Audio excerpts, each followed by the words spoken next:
Los días lunes, las sofistas hablamos de arte, medios digitales, en todas sus expresiones.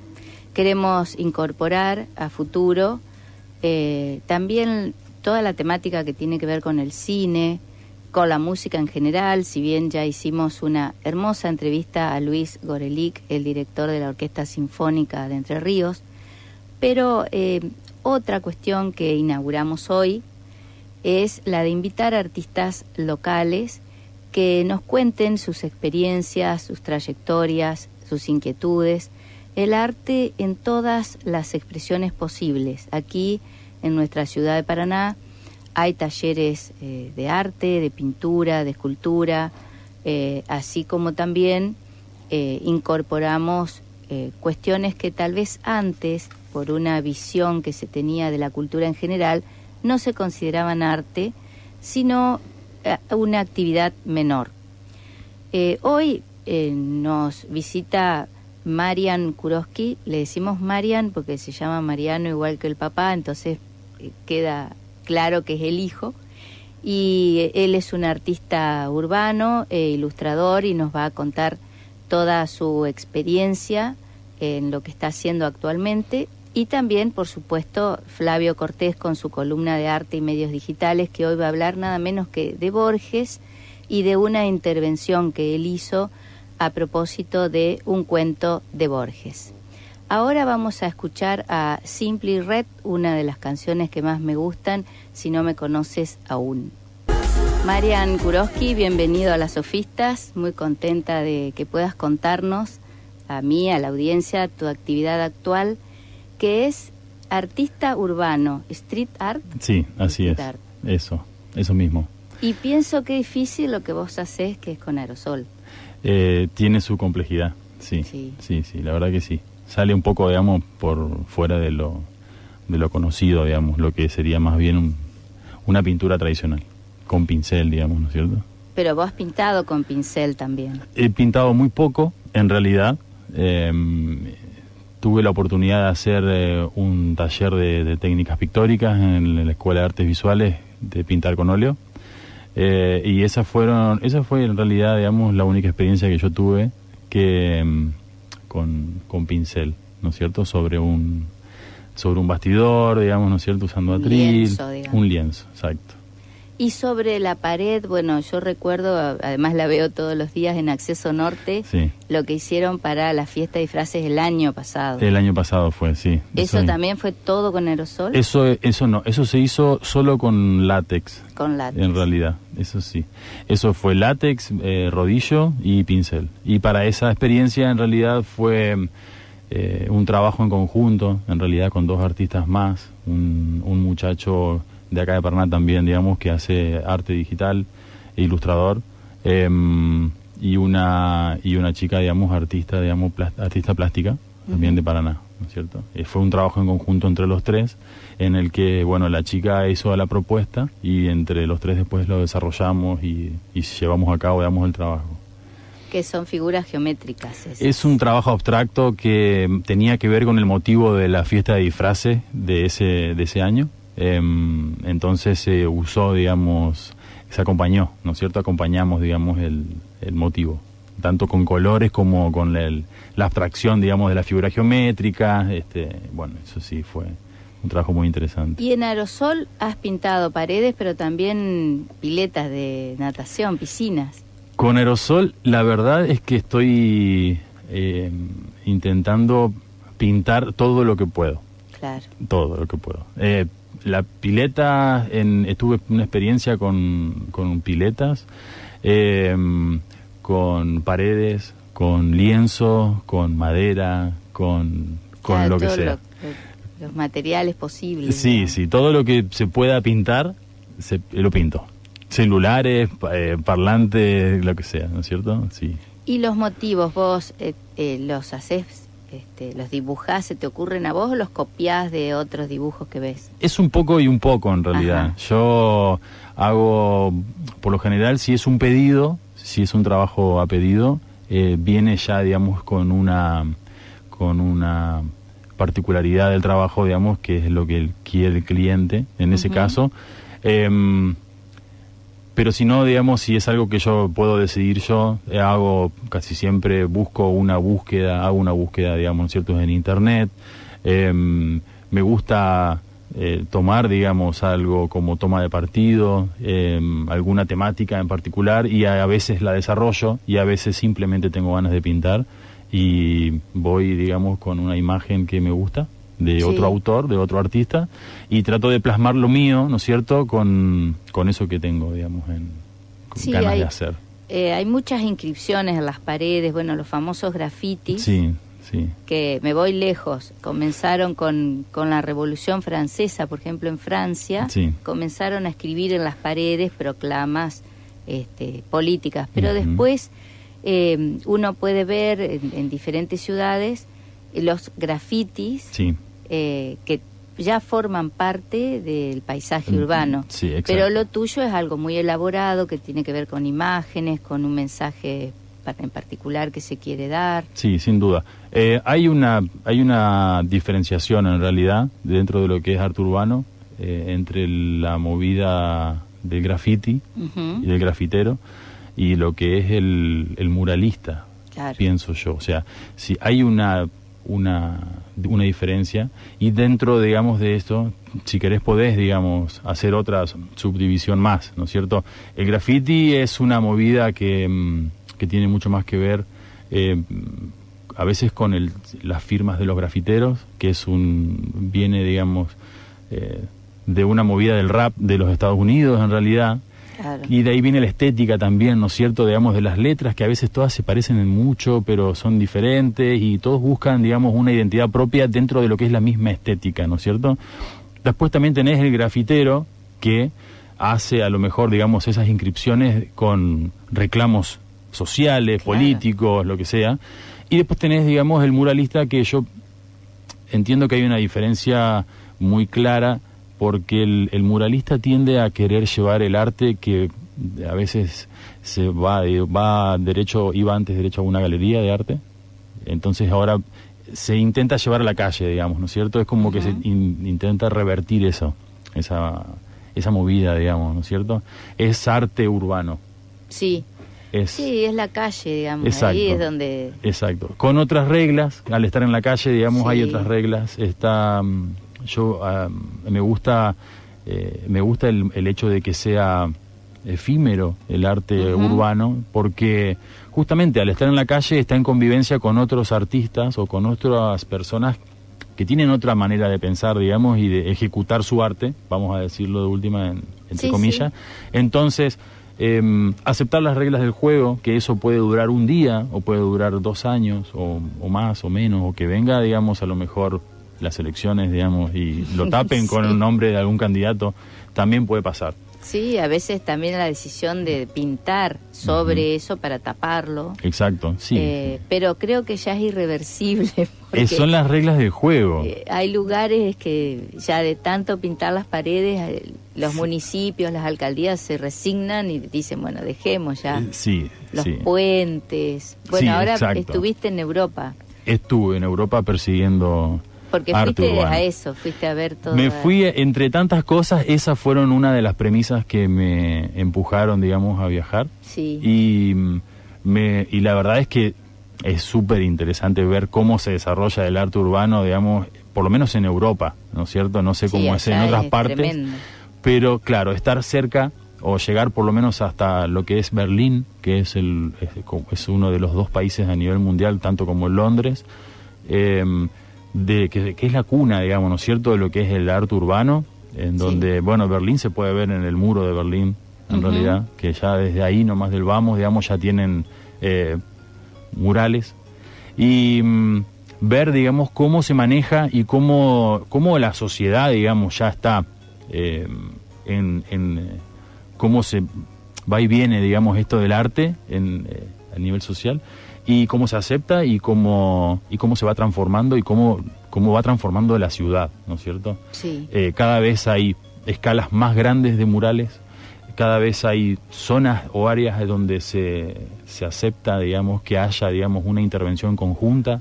Entonces, eso ayuda también, ¿no es cierto? Digamos, a veces se usa mucho para la integración social, de lugares a donde no se llega tanto, digamos, o no llega más bien, digamos, la sociedad en conjunto, y se producen cosas muy interesantes. Movimientos. ¿Y vos allá hiciste algunos trabajos en España? En España hice en Madrid, Sí. En realidad pinté un mural para un bar, Sí. en el interior de un bar, y después pinté en un hostel en Milán. La verdad que fueron dos experiencias que muy enriquecedoras y muy bonitas, porque también se derriban mitos, ¿no es cierto? Sí. De esto de pintar afuera o de pintar acá, y al fin y al cabo las paredes son iguales en todos lados. Claro, Sin sí, duda. además nosotros a donde vamos a encontrar argentinos que están haciendo algo. Tal cual. En todas partes del mundo. Sí. A mí me sorprendió ver, por ejemplo, los edificios que están en el Alto de La Paz, Bolivia, Ujú. que son edificios que se hicieron para la gente trabajadora, como sería aquí el IAPB, digamos, Sí. ¿no? Que son edificios. Pero están todos pintados por Sí. muralistas. Sí. Bueno, eso se ve en realidad Sí. en casi todos los países del mundo.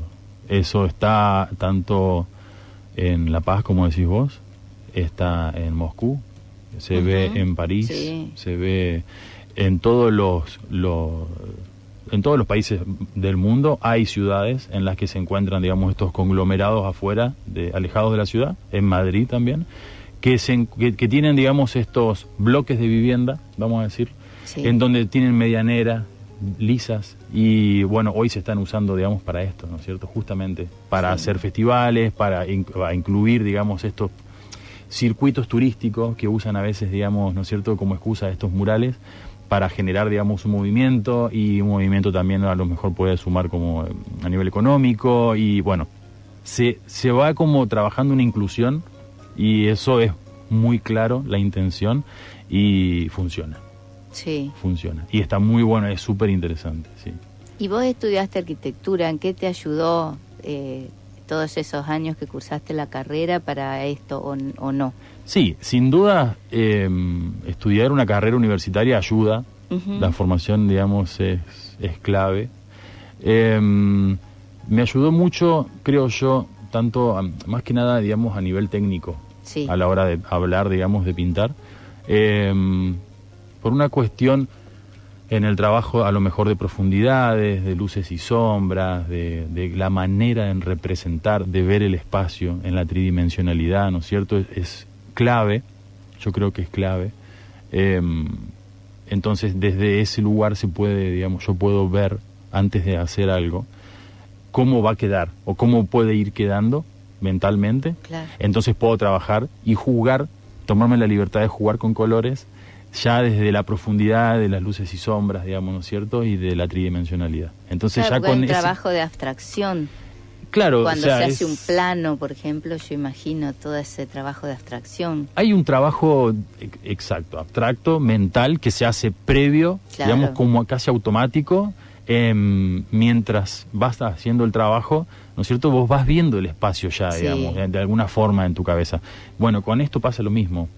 Por lo menos a mí es que me pasa de esta forma, que yo veo ya en mi cabeza más o menos cómo puede ir quedando, y eso me da, pienso yo, la ventaja de poder ir jugando, en este caso, con los colores, ¿no es cierto? Sí. O cómo puedo llegar a representar algunas cosas, algunas líneas, algunas profundidades, brillos, sombras, etcétera, y etcétera, etcétera. Y la ventaja de haber estudiado arquitectura es que también yo puedo, digamos, tener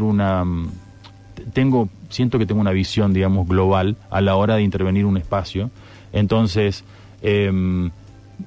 cuento, digamos, con más herramientas, ¿no es cierto? Tengo, por ejemplo, si vos querés que yo te pinte una pared en el fondo de tu casa, a lo mejor no es buena idea, porque Claro. no hace equilibrio, digamos, entre los ambientes, o Sí. tenés algunos elementos en tu casa que tienen más peso en alguna parte que en otra, entonces si hay un desequilibrio ahí, eso no va a quedar bien realmente, y puede en realidad tener otra pared en la que puedes intervenir. Ujú. Y una infinidad de cosas. Trato de no meterme tanto, digamos, con todo, porque a veces es mucho, Sí. pero ¿Y hoy a una preferís visión... los espacios públicos en la calle o...? Me gusta la idea de que los espacios públicos tengan más, estén intervenidos, en realidad, Ujú. más que los privados. por una simple razón de que está bueno que las pinturas tengan sus mensajes, ¿no es cierto? Y tengan a mí me gusta que las pinturas dejen un mensaje. Claro. Y un mensaje adentro de un espacio privado es limitado, realmente es limitado. Entonces, se puede hacer mucho más, se puede trabajar, digamos, de una manera mucho más interesante, ¿no es cierto? Con con una profundidad, digamos, diferente en un espacio público, en realidad. Es una lucha también conseguir un lugar en el espacio público, ¿no es cierto?, que se pueda intervenir. Y que, claro, tenés que tener una autorización, ¿no es cierto? Sí, exacto, sí. Se tiene que contar con muchas cosas. Yo he visto programas en Deutsche Welle, en el canal alemán, donde van pintando paredes y salen corriendo porque está prohibido. Sí, él sí. Entonces tiene que ver también con eso, artistas que cuentan, bueno, pintamos esta parte, pero salen corriendo porque después porque si no está prohibido eso. Claro, los agarra la policía, exacto, sí. Bueno, eso pasa en todos lados. Hoy, por ejemplo, vi una chica que pintaba rejillas, las rejillas que están en la calle, las pintaba. Otro que pinta chicles, los chicles que quedan pegados, entonces los pinta. Sí, hay de todo. Hay de todo. Hay intervención urbana, hay por todos lados. Es increíble. En estos viajes a Europa que tuve la oportunidad, la suerte de hacer, no solamente me traje fotografía, digamos, de murales, sino también de intervenciones urbanas.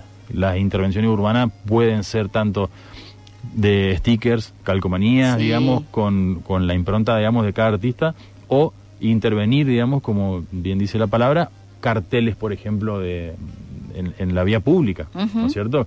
No sé, hay un artista en Florencia, en Italia, que solamente interviene, digamos, carteles en la vía pública, no sé, los carteles de contramano o de prohibido estacionar o de girar a la derecha y no a la izquierda. Pero él no tapa el Él no lo tapa, sino que lo interviene de una manera muy sutil, como para jugar con eso y transformarlo en algo gracioso, por ejemplo, ¿no es cierto? No sé, te podría dar 1000 ejemplos más sobre eso en particular. Nosotros compartimos ahí en el Instagram de las sofistas de un artista que interviene bananas.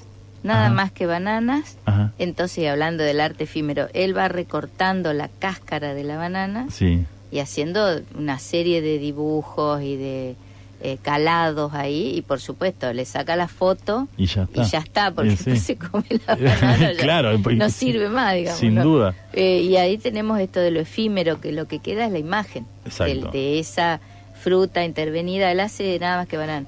Y ahora lo tengo al teléfono cargando, pero me recordaba eso porque lo encontré y me llamó mucho la atención. Aparte es hermoso lo que hace. Sí, hay artistas realmente capaces de hacer cosas inimaginables, digamos. Y el arte es el lugar de la libertad. Sin duda. Eso es lo que pasa con el arte. Yo creo que se ve la expresión máxima de la libertad del ser humano. Totalmente. Sin duda.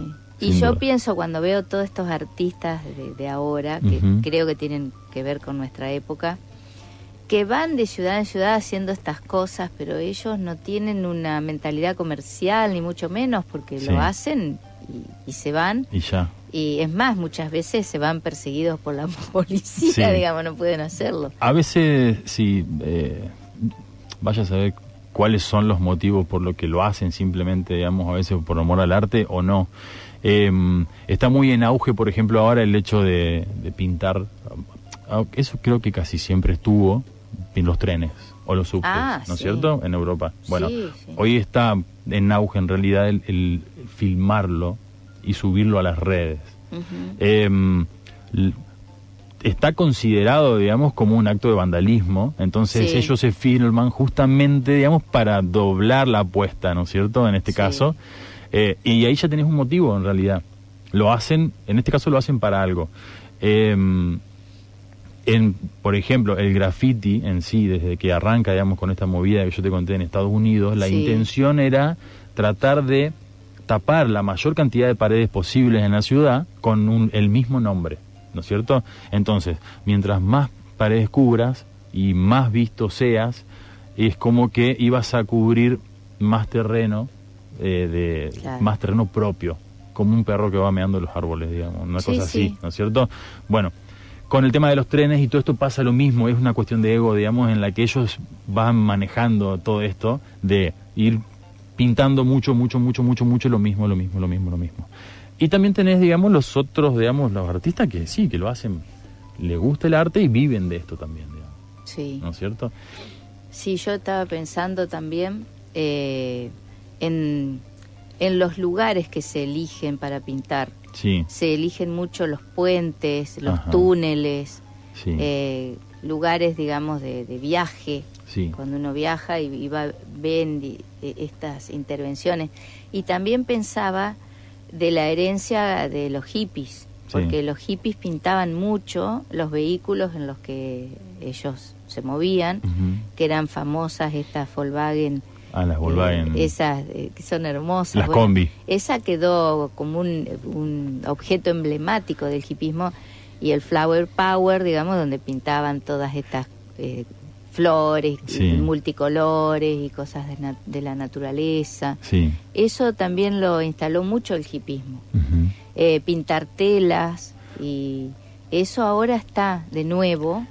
Es resignificado, pero está. Sin duda, exacto, es así. Tiene una resignificación hasta total. Se me ocurre ahora, el ploteo sería una forma comercial de cubrir los vehículos. Es lo que te iba a decir. Como dejar una marca ahí. Es lo que te iba a decir. No, yo no recuerdo todavía de llegar hoy a lo que hizo el hipismo con los vehículos, por ejemplo, ¿no es cierto? Con esa intención, con esa libertad de manejarse, ¿no es cierto? Están invadiendo los grafiteros los vehículos de transporte en Europa, los están pintando. O sea, vos cruzás un camión y está grafiteado como si fuese una pared, digamos. Eso para mí es increíble, el límite que van cruzando. Pero claro, o sea, hoy en día las pinturas de los autos son ploteo con una intención comercial, digamos, sí, claramente. No, todavía no he visto eso que decís vos, pero es... yo qué sé, digamos, se puede llegar muy lejos. Hay como otra línea divisoria entre arte y artesanía hoy también, ¿no? Sí. Porque hoy la artesanía se considera dentro del arte mismo, y si no está subestimada. Hay mucha artesanía. Yo que me gusta investigar en las redes, por ejemplo, hay gente que hace artesanías y solamente las vende a través de la red, no tiene un local, no tiene un negocio, no va a llevarlas a un shopping para que las vendan, sino que ellos mismos las muestran, y son, por ejemplo, veía cajitas de madera pintadas a mano, y las venden, ¿no?, para poner lápices o guardar cosas, y eso es arte también. Es arte. Toda su forma, sí. Hoy la plataforma de las redes sociales sirve también, digamos, como para evitar eso, ¿no es cierto? El espacio físico, y es como que es cómodo también, en cierta forma. Justamente ayer hablaba con una amiga que le decía, yo ya no tengo un portfolio físico de mis trabajos. Está el Instagram, digamos. Claro. Tampoco tengo un currículum en carpeta, tengo el Instagram. O sea, puedo, si necesito, armarlo y todo, pero hoy en día, digamos, el uso de las redes sociales han cambiado el paradigma, digamos, de cómo se venían manejando, digamos, el trabajo profesional, y está aceptado. Sí. Y está aceptado y es perfecto. O sea, funciona. Yo he visto también imitaciones, porque, bueno, sobre todo en Italia, y el Renacimiento italiano quedó... todas estas cúpulas, esos techos pintados bellísimos. Entonces ahora hay lugares que buscan artistas que pinten algo similar, que pinten esas escenas renacentistas, o también el trabajo de restauración, muy interesante. Aquí en el Teatro 3 de Febrero fue Raúl González con su equipo, que él hizo toda esa restauración. Y eso es bellísimo. Es fantástico, sin duda. Lo que pasa es que son imágenes que tienen que ver con otras épocas. La época actual tiene otra escritura, en el caso de las frases, tiene otro tipo de diseño, de trazo. Sin duda. ¿No? Yo creo que tiene mucho que ver, digamos, hoy en día sobre la estética que se maneja, el uso de la computadora, por ejemplo, ¿no es cierto? Eso te iba a preguntar. yo creo que tiene influencia, digamos, sobre eso, porque es una herramienta realmente válida para trabajar y, bueno, el Internet es otra. Entonces, realmente creo que con tanta información que hay hoy en día es difícil que haya alguien que invente o que desarrolle, digamos, algo realmente propio, sino más bien que sea como una reinvención, ¿no es cierto? Y eso se ve cuando alguien pega algo que está bueno, se ve realmente cómo se empieza a replicar, a reproducir, a repetir en realidad, con pequeños cambios que van generando una estética y un movimiento, ¿no es cierto?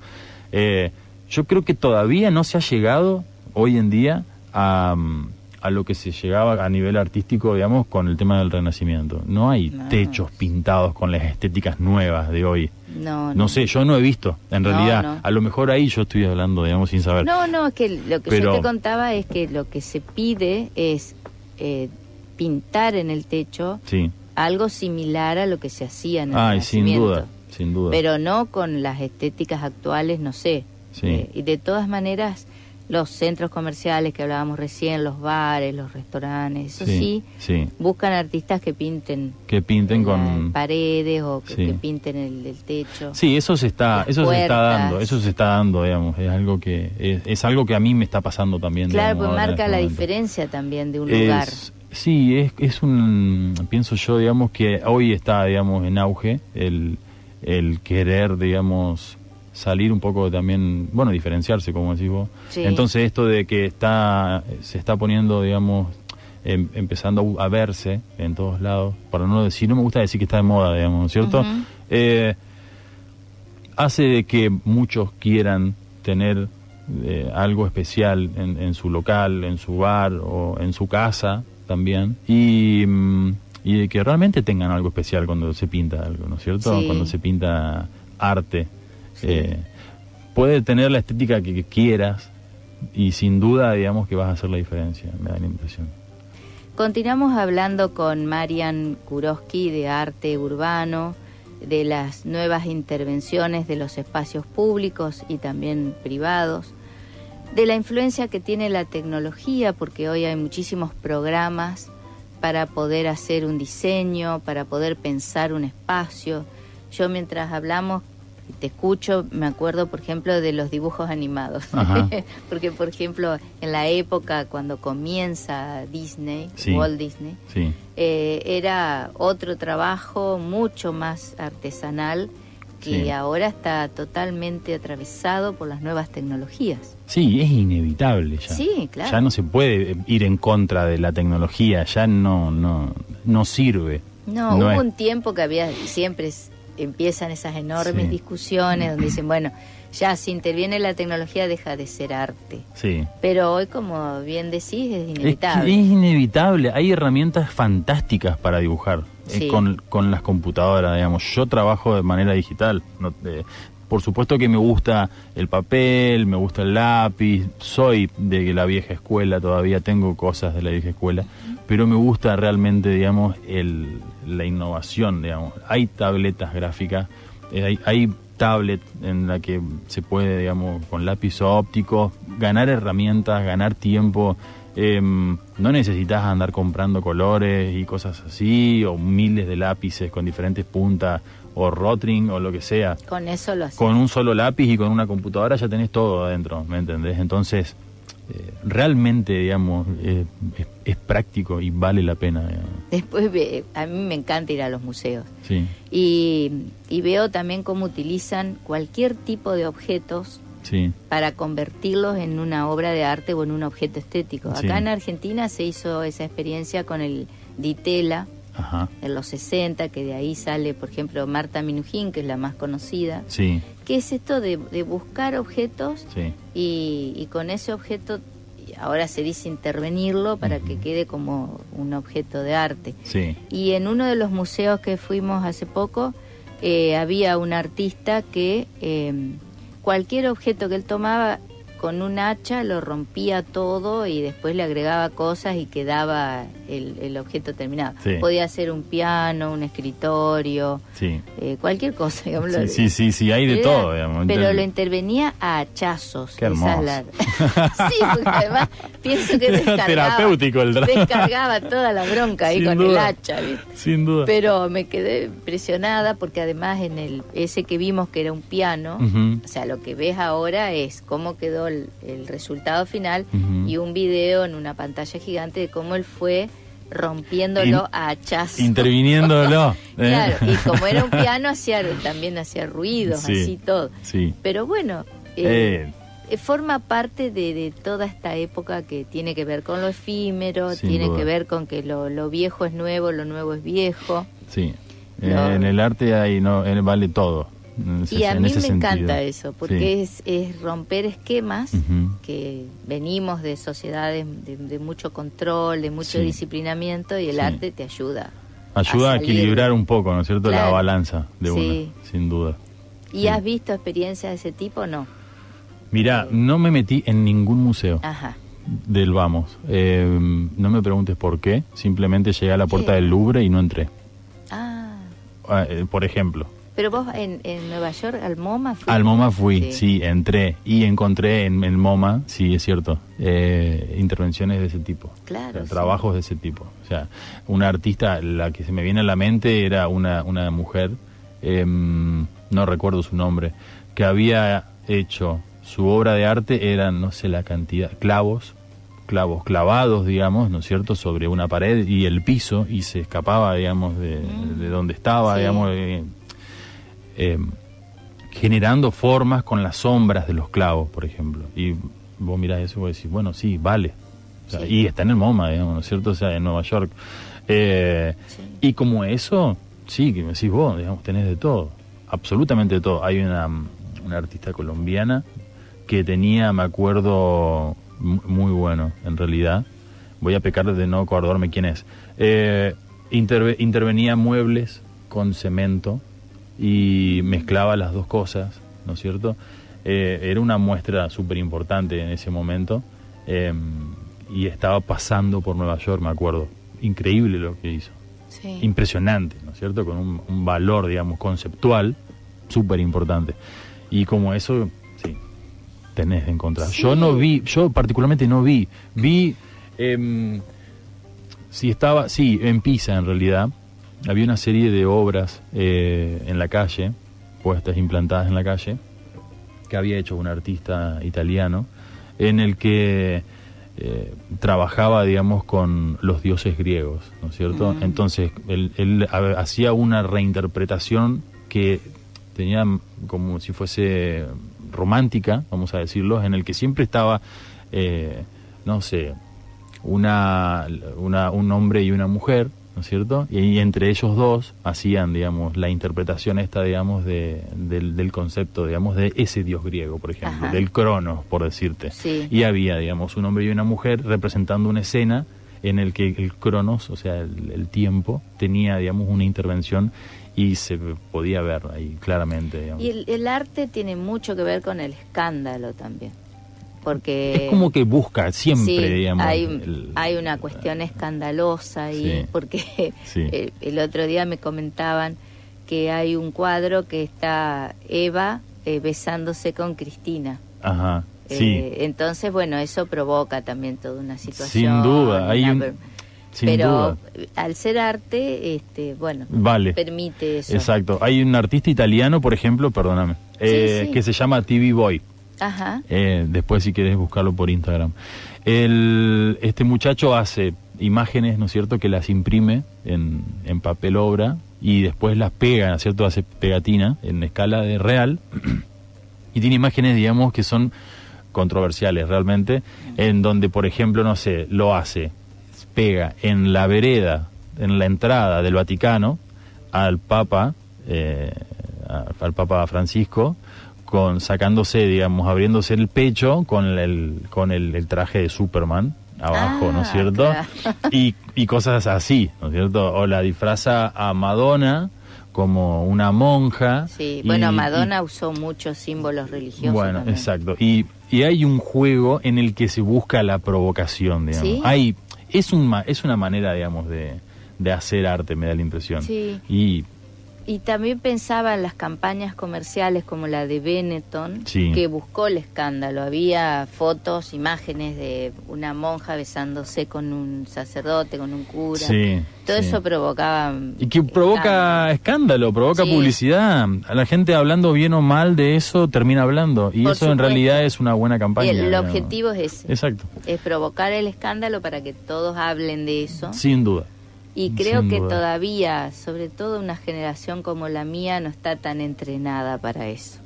Yo porque veo en las redes, viste, el Sí. tipo de repercusiones que surgen, Sí. y hay gente que termina muy herida, Ah, muy sí. lastimada por las cosas que se dicen y demás. Sí. Y otros lo toman desde un punto de vista que, bueno, ahora hablan de mí, entonces está bien. Claro. Y no les afecta. Yo no sé si realmente hay generaciones entrenadas para eso. Yo creo que hay personas simplemente Claro, entrenadas claro. para eso, naturalmente. Sí. Porque es difícil manejarse bien en las redes sociales, digamos, ¿no es cierto? Y que no te sientas a lo mejor tocado porque por algo que alguien dijo realmente que te puede llegar a afectar, digamos. Sí, o sea, sí, si sí. te hablan y te dicen, te hablan mal, te puede hablar mal en las redes o en persona, digamos. Sí. Yo creo que por eso digo, depende de la persona si está o no entrenada para tener cintura para manejarse de esa forma. Sí. Si sos vos la que provoca el escándalo y lo haces con una intención, imagino que obviamente. vas a esperar recibir ese tipo de cosas Sí. y no te va a llegar, en Sí. todo caso, o vas a saber manejarte. Pero sí, es una manera, digamos, de hacer el arte provocativo, Mirá, digamos, ¿no yo es porque cierto? voy pensando en voz alta.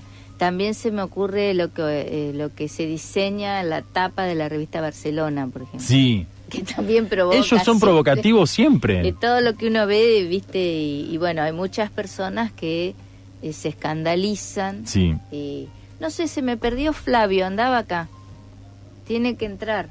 Estamos al aire, pero que venga Flavio. Vení, Flavio. Sí, dale. No se anima a entrar. Ahí viene. Él es el dueño de Flavio y Marian, dos artistas nuestros de la ciudad. Que bueno, Flavio vino hoy con un tema muy especial, que es nada menos que Borges. Y ahora Flavio, además de escucharnos, nos ven. Así que ven todo esto. Pero bueno, no nos hacemos mucho problema. Con Marian hemos estado recorriendo todos estos temas que tienen que ver con el arte hoy, los materiales, el street art, el escándalo que provoca el arte. Que cada cosa está repartida en distintos colectivos también. Claro. Si querés artista estar emergente, lo de media ahí edad. bien delante del micrófono. Sí. Mi interés en particular nació en la lectura de una crítica que hace un historietista muy conocido que se llama Alan Moore. La hizo en 2017. Y Alan Moore, aparte de aportar bastante a lo que es el mundo del cómic y tener ciertos cómics que son paradigmáticos como La broma asesina, entre otros, y tomarse muchos años para hacer cada historia, V de Venganza también, lo que él dice hace una crítica sobre, lo que me interesó es una nostalgia sobre el siglo XX, de desprenderse del siglo XX y toda una cultura retro, vintage, de generaciones de gente de 40 años a la cual se le está vendiendo un siglo XX de los 80 en publicidad, en películas, en una estrategia de marketing donde no los dejan, donde hay una especie de nostalgia implementada que viéndolo de afuera uno ve y eso ha proliferado y ha crecido mucho al día de hoy y es algo que inclusive está bastante aceptado. Generalmente las críticas de él son bastante lúcidas y busca también generar, no es por buscar polémica, sino que tiene un punto de vista aparte, porque él también tomaba cómo eso genera una ascensión en sí el género de película de superhéroes, lo toma desde el inicio de una película de principio de siglo que se llama El nacimiento de una gran nación. Él la toma como un punto muy importante donde nace la primera película de superhéroe, como algo racial, o sea, como algo que implementa las diferencias raciales y la búsqueda del superhombre. Entonces hace una crítica fuerte hacia una apología al racismo. desde ese tipo de cultura pop, de retro. De Nietzsche, ¿o no? Seguramente, sí, de la parte cuando lo toman de parte negativa Nietzsche, que es para hacer una diferencia, y como también se lo ve como un filósofo beligerante, bueno, de acuerdo a quién lo toma y de acuerdo a quién lo usa para tal o cual función. En ese caso, bueno, leyendo el informe de Brody, que es de 1970, de Borges, me gustó mucho una parte donde Brody es un escocés, que hay pocos registros, que fue a visitar un lugar en África, donde estaba la tribu de los hombres monos. Al lado viven los Yahoo, él le va a llamar así, muy parecido a la página de internet que había, se escribe igual y todo. Y esa tribu es rarísima, tiene un idioma completamente distinto, ellos no reconocen que se pueden construir cosas con las manos, o sea, él se arma su casita y ellos piensan que es parte de la naturaleza, duermen donde se hace de noche. En un punto empieza a ascender en determinadas diferencias que parece que está pegándole a la sociedad actual de 1970, también en cómo piensan ellos. Por ejemplo, hay una parte donde existe un elegido. El elegido nace y tiene las características particulares que ellos en su escritura, los 4 hechiceros, ven en él. Entonces se lo eleva a la figura de ser el elegido, se le corta los brazos, la lengua, y se lo deja ciego y sin extremidades. Y se lo guarda en un alcázar. En caso de guerra lo llevan como estandarte adelante del batallón, y si vuelve con vida lo dejan guardado, y si no, generalmente mueren por apedreados. Ellos tienen costumbres bastante extrañas, el símbolo de la religión de ellos es como una especie de lagartija, y cuando muere un rey o un hechicero se practican la antropofagia, porque ¿cómo se llama? Piensan que van a absorber las virtudes del rey muerto o del hechicero, o sea, se lo comen. Y cuando él le preguntaba, no los podía convencer de catolicismo ni nada, porque no entienden, están completamente fuera de foco. Trabajan a la manera de los cínicos, o sea, tienen bastantes similitudes en comportamiento. Y hay una parte que me había gustado mucho, que le analizaba respecto a esto del amor y de cómo se hace una virtud del pasado, como de no querer madurar y ver todo lo que es el siglo XXI en adelante. También en cómo y en general el tratamiento se hace a alguien que logra un éxito en respecto al arte de una forma original o de una forma real o verdadera, es que hay poetas, y el poeta es una persona que en un círculo, en esa tribu de los Yahoo, puede levantarse y no aguanta más y dice 6 palabras enigmáticas en general. Si esas 6 palabras logran una conjunción de que la gente se siente sorprendida, la mayoría de las veces no pasa nada. La gente agarra, mira para otro lado y sigue todo normal. Pero si llega a estar en el centro ese y él dice las 6 palabras y esas 6 palabras logran tocar el corazón de la gente, logra el horror sagrado. El horror sagrado es un concepto que viene de la religión también católica. El horror sagrado hace que todos le tengan miedo, que nadie lo vuelva a mirar, ni que su madre lo vuelva a mirar, y que sea básicamente considerado un dios, pero también a la vez cualquiera de ellos lo puede matar. Si tiene suerte, se puede escapar hacia los arenales del norte. Que eso me parece que es una referencia a Buenos Aires, cerca donde vivía Borges en 1970. Claro, me gustó bastante es eso, del 70. 70 es el libro, que tiene 12 cuentos, el último cuento es el informe de Brody, que es este cuento. Me gustó mucho la analogía de cómo la gente, bueno, generalmente esta tribu también, cuando alguien aplauden a alguien o algo, lo que hacen se comunican llamándose, tirándose estiércol. Eso, si uno lo toma como una metáfora, es muy parecido a lo que sucede en las sociedades actuales, y lo que pasa en el mundo del arte también está bastante, es como que lo hace clarito. Hablando recién, digamos, claro. Él lo hace clarito y lo toma desde un enfoque de un escocés que va a visitar a los otros, sí, y los ve de afuera, pero eso, bueno, se ve en transcurso de varias obras de Borges, como ataca también a los críticos y todo, que los nombra con otros nombres, todo, ¿viste? Y hace esa carnicería que uno tan indigna que ve ahí, ese comercio tan cruel, él lo lleva a la fábula o al cuento, y le agrega siempre un detalle más de su forma de escribir. Y vos hiciste un dibujo sobre este cuento que lo... Sí, tenía una relación. Flyer, pero ahora lo vamos a compartir. Sí, tenía una relación eso por la antropofagia también. Claro. Sí, lo importante era que cómo, o sea, al decir eso, o sea, que son 6 palabras incoherentes, pero que son enigmáticas, y que si logra tocarle la fibra o el corazón de la gente puede llegar y llega alguien, ahí es pasa a ser una especie pasa a ser una estructura de mármol, algo admirable pero odiable a la vez, y puede matarlo cualquiera. Qué genio, es como lograr, sí, y tan real, porque que eso que hacen matar a la gente que logra algo y todo eso, sí, o esperar que caigan y destrozarlos, sí. Sin duda. Sí, muy, bueno, muy yo interesante. estoy perdida con la hora, pero me hacen señas aquí que ya vamos terminando el programa, así que quedamos para el próximo lunes con otro tema, y bueno, ya en diciembre, antes de Navidad, nos vamos a ir despidiendo hasta febrero del año que viene, pero nos quedan 3 semanitas para seguir hablando de todas estas cuestiones. Gracias, Marian, por venir, me encantó que estuvieras. Gracias. Y gracias, Flavio, te devuelvo la revista que te la debía de la otra vez. Bueno, no me acordaba. Y nos despedimos con Nippon hasta el miércoles.